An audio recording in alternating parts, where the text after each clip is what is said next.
শিক্ষা জাতির মেরুদণ্ড, এখন বলে সুশিক্ষা জাতির মেরুদণ্ড। আজকে আমরা দেখতে পাই আমাদের দেশের সবচেয়ে বেশি ক্ষতি করেছে শিক্ষিত মানুষজন। বুয়েটের মতো সেরা বিদ্যাপীঠে পড়ে আবরার হত্যাকাণ্ডের জন্য ফাঁসির দড়ি তার গলায় ঝুলছে। ডাক্তার সাবরিনার মতো লোক, শাহেদের মতো লোক, জামালপুরের ডিসির মতো লোকরা আজকে আমাদের দেশের ক্ষতি সবচেয়ে বেশি করছে। সক্রেটিস বলেছেন, education makes a good man better, bad man ওয়ার্স।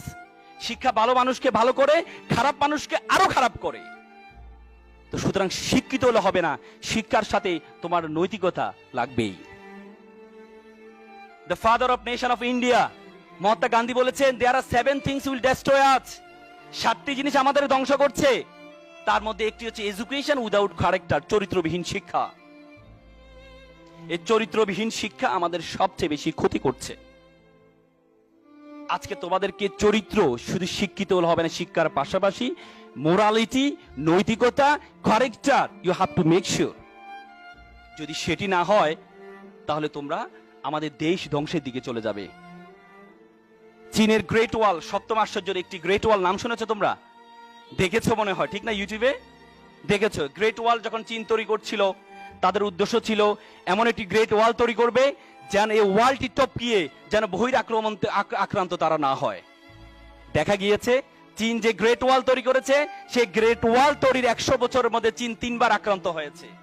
একবারও দেয়াল টপকিয়ে আক্রান্ত হয় নাই, বরং যারা দেয়ালের কর্ণধার ছিল, যারা দেয়ালের দেখভাল করার দায়িত্ব ছিল, তাদেরকে উৎকোচ দিয়ে, তাদেরকে ঘোষ দিয়ে 3বার চীন আক্রান্ত হয়েছে।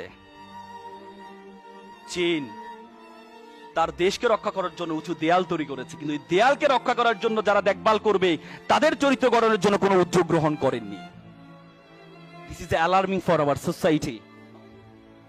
সামনে হাত নাও, বলো, আমি ওয়াদা করছি,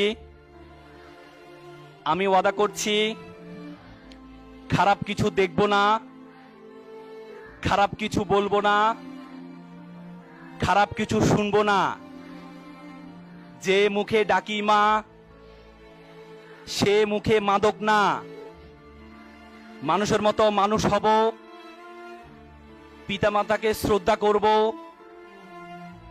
নিজের দেশকে নিজেই গড়ব। শিশু বড় হবে ঠিক, তোমরা হবে শিল্পী, কবি, লেখক, বৈজ্ঞানিক। আজকে যারা ফুলের কলি, কালকে হবে ফুল। তোমরাই দূর করবে এই সমাজের ভুল।